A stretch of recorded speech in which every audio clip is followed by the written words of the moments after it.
నమస్తే, welcome to BRK. నేను పద్మ. ఈ రోజు మనతో పాటు ఉన్నారు real estate investment advisor Nanduri Ravikumar గారు. వారిని అడిగి మనకున్న డౌట్స్ అని కూడా క్లారిఫై చేసుకునే ప్రయత్నం అయితే చేద్దాం. నమస్తే అండి. నమస్తే. యాక్చువల్గా బ్యాంకు త్రూ తీసుకున్నామని అంటున్నారు, బ్యాంకు త్రూ తీసుకుంటే సేఫ్ అంటున్నారు. ఇప్పుడు కొన్ని వచ్చినాయి. ఇప్పుడు తెలంగాణ స్టేట్లో హైడ్రా అనేది ఒకటి వచ్చింది. వాళ్ళు బ్యాంక్ అప్రూవల్, ఆల్రెడీ బ్యాంకుకి ఈఎంఐలు కడుతున్నారు, అన్ని ప్రాపర్టీస్ కరెక్ట్గానే, అన్ని పేపర్స్ కరెక్ట్గానే ఉన్నాయన్నారు, అప్రూవల్ రేర్ అన్నీ పర్ఫెక్ట్గా ఉన్నాయి. అవి ఇప్పుడు హైడ్రా ద్వారా కూలిపోతున్నాయి. మరి దాని పరిస్థితి ఏంటి, వాళ్ళ పరిస్థితి ఏంటి? ఇప్పుడు బ్యాంక్ అప్పు ఎట్లా కట్టాలి? లేదంటే ఇప్పుడు బయట కొన్ని డౌన్ పేమెంట్ కోసమని అన్నగలో ఏదో ఒకటి తాకట్టు పెట్టి అయితే తీసుకొచ్చుంటారు. ఎవరి దగ్గర బల్క్ అమౌంట్ 10 lakhs 20 lakhs పెట్టుకోరు, సో బయట తీసుకొచ్చి ఉంటారు. ఇది ఒక ఎత్తు. ఆ బ్యాంక్ నుంచి లోన్ తీసుకున్నది ఇంకొకటి. మరి వాళ్ళకి సొల్యూషన్ ఏంటంటారు? చాలా ఇప్పుడు హైడ్రా అంటే ఏంటి? ఇది కొత్తగా ఇవాళ వచ్చింది. రేవంత్ రెడ్డి గారి గవర్నమెంట్లో హైడ్రాకి ఒక కమిషనర్ వేయడం జరిగింది. ఆయన స్ట్రిక్ట్ డైరెక్షన్స్ ఇస్తే ఆయన గైడ్లైన్స్ ప్రకారంగా ఎక్కడ పడితే అక్కడ ఉన్నవన్నీ కూడా కూర్చడం జరుగుతుంది. అది ఒకటి. కానీ అసలు హైడ్రా అంటేనే ఫుల్ ట్యాంక్ లెవెల్, FTL అంటే ఎక్కడైతే వాటర్ బాడీ ఉందో ఆ వాటర్ బాడీకి దగ్గరగా ఆ వాటర్ అంటే నిన్న మనం ఇప్పుడు చూస్తున్నాం, లాస్ట్ 1 monthలో ఎంతెంత పెద్ద వర్షాలు పడుతున్నాయి. ఆ వర్షాలు పడుతున్నప్పుడు ఈ ట్యాంక్స్, లేక్స్ అంటాం, చెరువులు, ఈ చెరువులన్నీ కూడా నిండిపోయి ఓవర్ఫ్లో అవుతున్నాయి. ఎంతవరకు ఓవర్ఫ్లో అయ్యే అవకాశం ఉందో చూసి గవర్నమెంట్ కొన్ని డైరెక్షన్స్ మార్క్ చేసింది అనమాట, ఇయర్ మార్క్ చేసింది. దాన్ని ఫుల్ ట్యాంక్ లెవెల్ అంటారు. అలా ఫుల్ ట్యాంక్ లెవెల్ దాని తర్వాత బఫర్ జోన్ అని ఉంటుంది. బఫర్ జోన్ అంటే ఇంకా కాస్త దానికి బఫర్ ఇవ్వటం, అంటే ఇంకా బాగా పెద్ద తుఫాను వస్తే, ఇంకా బాగా 10 రోజులు వర్షం కురిస్తే అని బఫర్ జోన్ అని దానికి పెట్టి ఇలా మార్కింగ్ చేసిన తర్వాత అలాంటి దానిలో ఎంక్రోచ్ అయిపోయి ఎవరైనా బిల్డర్ కడుతుంటే ఎవ్వరు, ఏ బ్యాంకరు కూడా లోన్ ఇవ్వకూడదు. ఫస్ట్ ప్రిన్సిపల్ ఇవ్వకూడదు. ఒకవేళ వాళ్ళు ఇచ్చి ఉంటే వీళ్ళు లోన్ తీసుకున్న తర్వాత అది పడేశారు, హైడ్రా వాళ్ళు కూల్చేశారు అని మీరు అంటున్నారు కదా. ఇచ్చారు, తర్వాత హైడ్రా వాళ్ళు కూల్చేశారు. మీకు అసలు ఏదైతే దేని మీద ఆధారపడి మీకు లోన్ ఇచ్చారు, ఆ ఆస్తిని పెట్టుకునే మీకు లోన్ ఇచ్చారు. రీపేమెంట్ కెపాసిటీ ఉంది ఎప్పుడు, ఆ ఆస్తి ఉన్నప్పుడు. ఆ ఆస్తి కూలిపోయింది, మీరే రోడ్డు మీదకి వచ్చారు. పాయింట్ అర్థమైందా?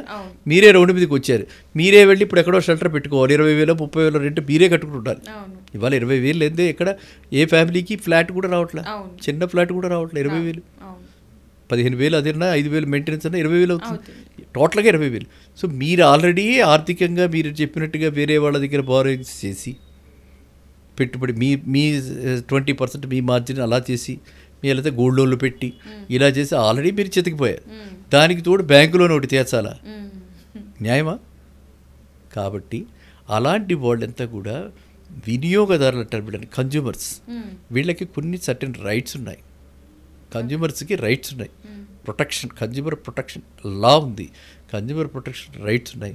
బ్యాంకు వాళ్ళు కనుక అలాంటిది ఇచ్చి అలా కూలిపోయిన పక్షంలో వీళ్ళు ఖచ్చితంగా సిబిల్ వస్తుంది భయపడుతున్నారు, కానీ డిఫాల్ట్ అయితే సిబిల్ అని చెప్పి భయపడుతున్నారు. కానీ వీళ్ళంతా కూడా ఖచ్చితంగా కోర్టుకి వెళ్ళి స్టే తెచ్చి, బ్యాంకుకి ఎగెనిస్ట్గా ఇంజెక్షన్ తెచ్చి కాంపెన్సేషన్ కూడా అడిగేందుకు అవకాశాలు ఉన్నాయి. ఓకే, బికాజ్ మీరు అప్రూవ్డ్ ప్రాజెక్ట్ అన్నారు కాబట్టి నేను వచ్చా, మీరు లోన్ ఇస్తున్నారు కాబట్టి నేను పెట్టుబడి పెట్టా. మీరు చెప్పారు కదా, గోల్డ్ లోన్ తీసుకుంటే చేబదులు తీసుకుని ఏదో రకమైన అప్పు చేసుకుంటున్నారు కదా. లేదు, నా సొంత డబ్బులే నేను పెట్టా. దీని అంతటికి కారణం ఎవరు? బిల్డర్ కాదు, అప్రూవల్ ఓకే అయినట్టు వాళ్ళు ఉందన్నారు కాబట్టి, ఇస్తున్నారు కాబట్టి మేము కొనుక్కోగలిగాం. మా దగ్గర ఉన్న అమౌంట్ రాదు కదా.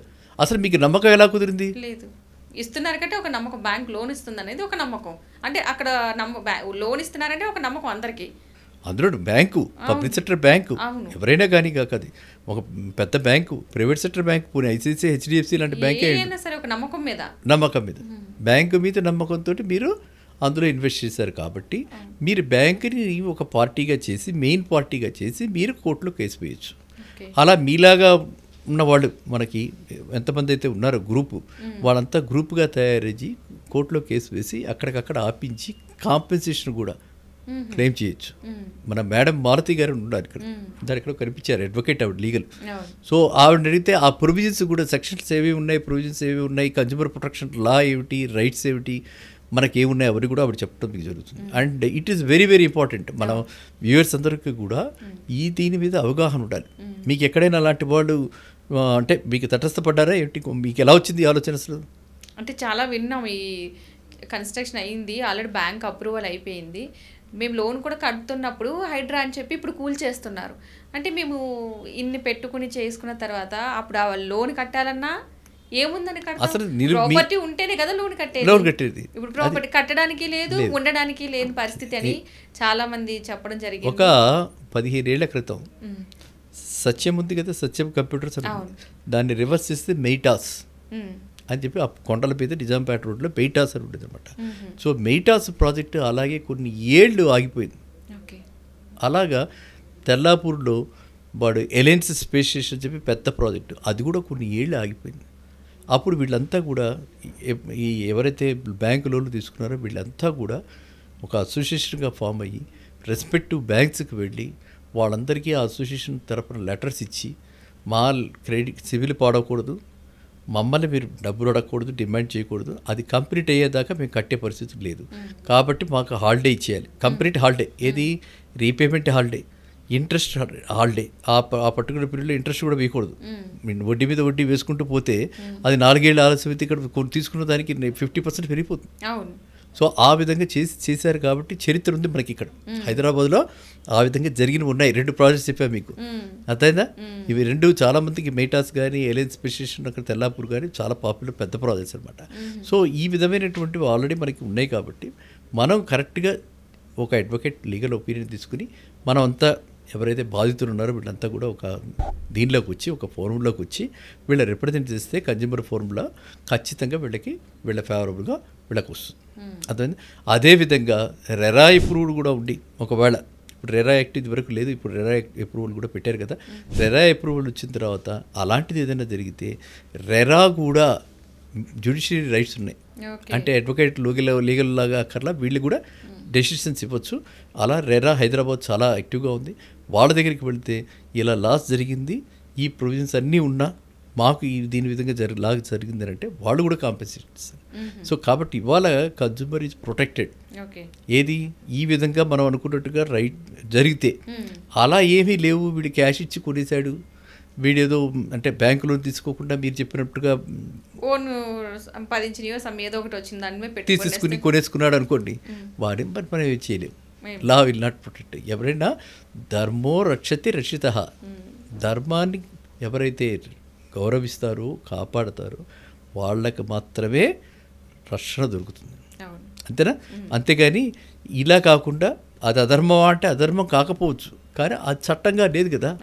ఏది హైడ్రా ఎఫెక్టెడ్ దానిలో ఈ బఫర్ జోన్లో కట్టుకుని హైడ్రా పడగొట్టేసి కామన్ ఏరియాస్లో కట్టుకుని రోడ్డు మీద కట్టుకుని ఒకదానికి అప్రూవల్ తీసుకుని ఇంకోటి కట్టి కమర్షియల్ తీసుకుని రెసిడెన్షియల్ తీసుకుని కమర్షియల్ చేసి ఇవన్నీ కూడా చట్టవిరుద్ధమైనటువంటి. చట్టవిరుద్ధానికి మనం చట్టాన్ని గౌరవించిన వాడికి చట్టం ఎలాంటి ప్రొటెక్షన్ ఇవ్వలేదు, ఇవ్వకూడదు కూడా. ఇస్తే ఇంక చట్టానికి గౌరవం ఎక్కడి నుంచి ఉంటుంది? ఎవరు అందరూ కూడా వైలేట్ చేస్తారు. ఓకే, సో అందువల్ల ఇప్పుడు మీరు అడిగిన దానికి ఏంటంటే డెఫినెట్గా బ్యాంకు లోన్ వచ్చింది అంటే వాళ్ళు ఖచ్చితంగా బ్యాంకర్స్ అన్నీ చూసే ఇస్తారు కాబట్టి ఖచ్చితంగా వీళ్ళు కోర్టుకి ఆశ్రయించవచ్చు, రెరాకైతే రెరాకి ఆశ్రయించవచ్చు. వాళ్ళకి అన్ని చట్టపరమైనటువంటి రక్షణ వాళ్ళకి దొరుకుతుంది. మీరు మన ఛానల్లో ఉన్న మేడం కూడా మీరు ఈ క్వశ్చన్స్ అడగాలి, తప్పకుండా ఖచ్చితంగా ఈ క్వశ్చన్ అడగాలి. ఆవిడ దగ్గర కూడా మన ఒపీనియన్ తీసుకోవాలి. మన వ్యూవర్స్ అందరికీ కూడా నేను ఎప్పుడు పదే చెప్తున్నానంటే, ఈ ఛానల్ పెట్టిన తర్వాత బీఆర్కే రియల్ ఎస్టేట్ ఛానల్ పెట్టారు, నన్ను పిలిచారు, నేను వస్తున్నాను అప్పటి నుంచి. ప్రతి వాళ్ళకి చెప్తున్నది ఏంటంటే, ఎటువంటి డౌట్ ఉన్నా మీకు కామెంట్ రూపంలో రాస్తే మళ్ళీ నెక్స్ట్ వీక్ మళ్ళీ సారి వచ్చినప్పుడు మళ్ళీ మాట్లాడటం దాని గురించి జరుగుతుంది కదా. సో అందువల్ల మీరు ఆ మేడం కూడా చెప్తే వాళ్ళ కాంప్రహెన్సివ్ ప్రొవిజన్స్తో సహా సెక్షన్స్ ఏమింటున్నాయని కూడా ఆవిడ అన్నీ చెప్పడం జరుగుతుంది. తప్పకుండా మంచి ఇన్ఫర్మేషన్ ఇచ్చారు. Thank you so much. ఎవరైనా సరే మీకు కనుక వీటిపై కొన్ని డౌట్స్ ఉంటాయి, కొన్ని క్వశ్చన్స్ కూడా వస్తాయి, మీరు అడగాల్సిన క్వశ్చన్స్ ఏమి ఉంటాయి కనుక తప్పనిసరిగా కామెంట్ రూపంలో తెలియచేయండి, వాటికి తప్పనిసరిగా ఆన్సర్ చెప్పబడుతుంది. Thank you. ఇక మీకు ఈ వీడియో కనుక నచ్చినట్లయితే లైక్ చేయండి, షేర్ చేయండి, తప్పకుండా సబ్స్క్రైబ్ చేయడం మాత్రం మర్చిపోవద్దు. ఇన్ కేస్ ఈ వీడియోకి సంబంధించి మీకు ఏమైనా డౌట్స్ ఉన్నా సరే, ఎలాంటి క్వశ్చన్స్ ఉన్నా సరే కామెంట్ రూపంలో తెలియచేయండి. Thank you.